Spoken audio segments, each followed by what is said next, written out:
You guys, it's Nick at the Lost River Drive-In, and I'm coming at you today to continue revisiting the Nightmare on Elm Street series. And today's revisited is going to be a Nightmare on Elm Street 2, Freddy's Revenge. This is absolutely one of my favorites in this series, and I'm really excited to talk about this, what I love about it, what I don't, and why I love it. So if you guys are new to the channel, please make sure to subscribe, leave a like on this video, and comment down below and let me know what you think of Freddy's Revenge. But without further ado, let's get right into it. So Freddy's Revenge tells the story of Jesse Walsh. Jesse Walsh lives in the home formerly occupied by Nancy Thompson on Elm Street. Jesse is having really weird nightmares. His house is like 100 degrees all the time. Everything's melting. And he's essentially being stalked by Freddy, you would think, right? You know, just like a Nightmare on Elm Street. Well, it's a bit different. Freddy, his intent is to use Jesse to come into the real world, to be able to just, I don't know, live again, kill at will, whoever, wherever, to not be bound to the dreamscape. And Jesse is his conduit for that. Jesse has a friend named Grady. He has another friend that is kind of played off like a romantic interest in Lisa. They have a asshole of a coach who likes to frequent gay bars and is into S&M, Coach Schneider, and Freddy Krueger, you know, just kind of looming over the whole picture. So first and foremost, what do I love about A Nightmare on Elm Street 2? Some of these effects are absolutely awesome. Now, there's ones that haven't aged as well, and I feel like when you get into the Nightmare movies or the Friday movies or the Halloween movies as well, these 80s movies, at one point you can see when it really started to get better. And there are definitely moments in this movie where you're kind of like, I don't know if these effects really work. But when I think of the effects in this movie, I think solely of Freddy bursting through Jesse's torso. That is, even though you can tell nowadays, like, okay, you know, whatever, that's nitpicking. I think it is a great effect, and I think that the symbolism of it and what it means to the story is great as well. So I love a lot of the effects in this movie. I really, really, really love Freddy in this movie. Now, I have talked about this at length with my buddy Christian on Christian Hannah Horror, Planet CHH now, I believe, actually. This is his favorite Nightmare movie. And we have talked at length about how this is peak Freddy. And what do I mean by that? Well, the makeup job, first and foremost in this movie, I think is bar none the best makeup job in the franchise. Whether it's the downturned like witch nose or the almost wet kind of look of the burns and the scars. Finally having stripes all over the sweater. A lot of people don't know that in the first one, the stripes weren't all over the sweater. They were not on the arms. This, you know, now they're on the arms. This is quintessential Freddy. This is the best Freddy look in my opinion. And he just looks mean. He's evil. And as Christian would call him, and as I've been known to call him, and as you've seen in the thumbnail, Demon Freddy. I mean, if he really is a dream demon, he looks the part in this movie. This is Demon Freddy. I think that this was the perfect... Now, although a lot of people say Part 3 and Part 4 Freddy is probably the perfect mix of comedic and evil Freddy, they wouldn't be wrong, but I think this is just the perfect Freddy by look, by how menacing he is. I love Freddy in this movie, so hats off. I know that they had gotten like a stunt actor, kind of stunt double to try to replace Robert Englund because I guess Robert's agent knew he could command more money, and it just went to shit. They said, no way, we need Robert, and thank God they got Robert because I don't think this would have worked with another actor. I mean, Robert is Freddy Krueger, so love Freddy in this movie. Absolutely love him. I love the whole undertone, overtone, whatever you want to call it. This is like, as many call it, the gayest horror movie that they've ever seen. It's like, it is known for that. And I love it. I love it. And why do I love it? Like, you guys know, like, oh, well, you're a straight dude. Like, why do you love this so much? Well, hear me out. It was so risky to do for the time. And I know they've said now that they kind of knew what they were doing, but back in the day, it was claimed for decades. No, we didn't do that on purpose. Yes, you did. We know you did. Just admit it. Who cares? There's no shame in that. And I absolutely love it because it makes for some super comedic moments, whether it's Coach Schneider getting balls thrown all over at his face, or whether it's Jesse randomly ending up in the bar with Coach Schneider there, the towel smacking him across the ass. It's funny at times, but it is such an issue at the time, at least it was such an issue that people didn't talk about enough. It was still a little taboo, and I love that this movie made it a driving force of this story and of this character's development and arc. And whether it was intentional or not, it is throughout the entire thing. When Lisa kisses him under the cabana, what does he do? Like, yes, he's freaking out because he feels like Freddy is trying to come through his body. He goes to Grady. And I think that's so awesome because I know at the time Mark Patton was very upset about how this was handled. He felt like they were doing this on purpose to almost kind of out him and make him uncomfortable. And now he attributes a lot of his successes and to this movie and loves this movie.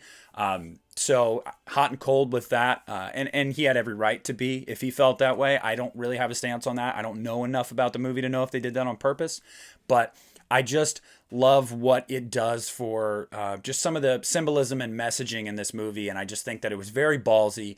And, you know, I love how horror always seems to be one step ahead of every other genre in, you know, the world, in the United States, of like, let's make our protagonist, although we won't say it, this is a gay guy, and there's a lot of gay themes in this movie, and if this isn't cool to a lot of people, we don't give a shit. And I loved that. So I've always loved that aspect of this movie, and it's just great. It makes for really fun watching too. I got a lot of gay friends, you know, like, it's just, I don't know, none of this stuff bothers me. This doesn't offend me. I feel like if it does, then I feel like you need your head checked, and maybe that's just my opinion on all of that, but whatever. I love the undertones and overtones in this movie. Love it. I love a lot of the performances in this movie. I've already mentioned Robert as Freddy, but I think that Mark Patton, oh my God, he's great as Jesse. I really love the character of Jesse. That dude can scream. I mean, those screams are like visceral, gut-wrenching, amazing. Better than most scream queens. I mean, Mark Patton can scream. And I really, I feel like I could relate to his character in the sense that you feel, I guess when you're a teenager, like nobody believes you, nobody's in your corner. Like, obviously I'd never had a dream demon stalking me, but he's very relatable as a teenager that's going through a crisis. And I feel like the way he displays his emotion, I think he just does it really well, whether it's through facial expressions, his eyes. He's just really good in this movie. I love Mark Patton in this movie. And I really like Grady in this movie and Meryl Streep. I think she does a great job. And obviously I know it's not Meryl Streep, but everybody knows that that's the joke, that, you know, Lisa looks like Meryl Streep. So I really like a lot of the characters in this movie. And I think that the relationship between them, Carrie is kind of, I mean, take it or leave it. She's there for the ending of the movie. There's nothing really there. And she loves Mark Patton's butt, I guess. But that's about it. But I love a lot the main crew in this movie. Just like the first movie, I think they got a really good quartet of people to kind of rally around and follow. So I really enjoyed that. I love the tone of this movie. As I said, you know, everything is hot. Everything is very warm. The color palette in this movie is, it's grimy. It's just, as I'm talking about it, I'm trying to explain it to you guys, but like, I've just always felt like when I watch this movie, it's a tonal shift from the first movie.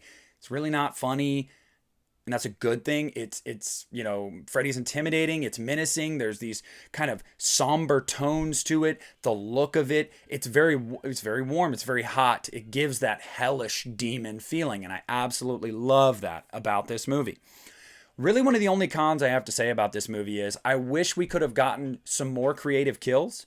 I think that there are some great moments with the special effects, as I mentioned with Jesse. You know, Freddy bursting out of Jesse. But then there's times with, like, whether it's the Grady kill, you don't really get to see the action happen there, I guess. Coach Snyder's death is a little underwhelming, although parts of it are just, like, funny and goofy. I really wanted to see Freddy go a little bit more all out. But I say that, and then I go, well, then we have the pool scene. And I didn't even mention the pool scene. I don't care if it defies the logic and the rules of the Nightmare on Elm Street franchise.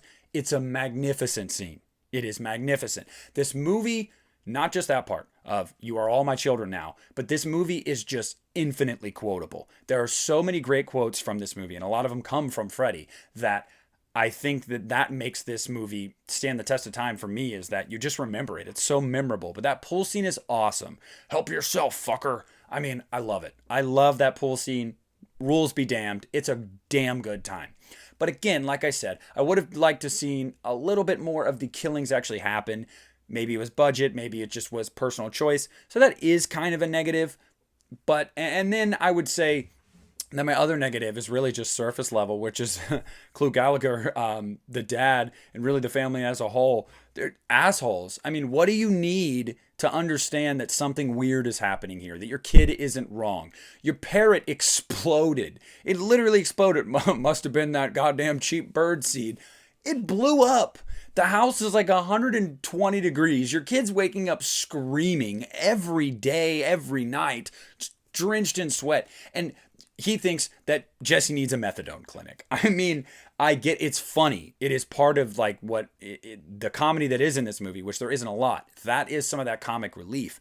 The just completely so out of touch parents that just don't understand what their kid is going through. But it's frustrating at the same time because it's like, it's literally, there's like blinking red lights all around you. And you're just like, yeah, I think that kid's on dope. But yeah, guys, overall, A Nightmare on Elm Street 2, Freddy's Revenge, I think is one of those movies that when you look at the franchise as a whole, it really stands out because of how different it is. And you're going to have one of two reactions with that. You're really going to embrace how different it is, and you're going to like the stylistic changes and the tone changes and the way this story goes and how it's detached from pretty much everything that happened before. Or you're really just going to kind of pine after Dream Warriors Freddy and Dream Master Freddy. And neither one is wrong. But I have always really enjoyed the more evil Freddy, the more sadistic Freddy that plots, that doesn't throw around a bunch of quips. He's got great one-liners in this movie, but they're not really jokes, and they really punctuate a scene. I mean, specifically the "you've got the body and I've got the brain" as he's ripping his scalp to expose his brain, which is a great effect, a great moment. The quips are there, but it's played more for horror. It's not played more for comedy. And I've always loved that interpretation of Freddy and taking Freddy down that road.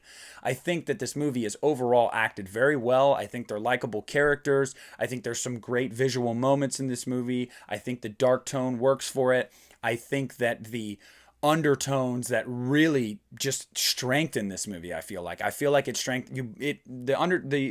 gay undertones in this movie are great for it. They work to its advantage. Absolutely. I mean, it really makes you pine after seeing Grady and Jesse make it out alive. You really see their relationship kind of flourish, and it also helps you understand some of the struggles, although Jesse may not have known it at the time, of him and Lisa and just it not really being his thing. And I think it adds to all of the turmoil emotionally that this kid is going through. And it works so well for this movie. It really, really does.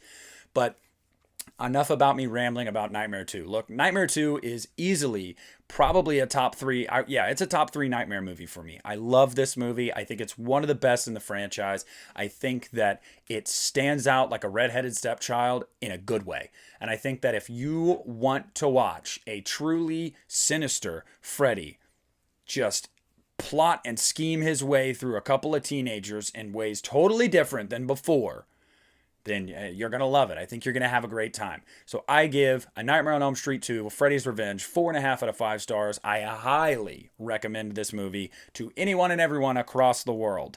I know it may not be a super popular opinion, although it is growing in its fan base as time goes on, more of like a cult hit now. I really wish it would have gotten its due back in the day because I think this is a great movie. So watch it if you haven't already. Check me out on social media. Follow me on Instagram. Follow me on Twitter. Check out the Patreon. We are about to give away the first digital code giveaway, whatever you want to call it, for patrons. If you are a patron of the Lost River Drive-In, tomorrow I will be randomly selecting one of you to get the digital code for the Saw 9 film collection set. The digital code that houses all 9 Saw movies, Blu-ray format, digital code. I am giving it away to one of you very gracious patrons. So if you're not a patron, become a patron. If you are a patron, thank you for your patronage. Thank you guys so much for watching. Again, leave a like, comment down below. Let me know what you think of Freddy's Revenge. And this is Nick at the Lost River Drive-In, and I am pulling out.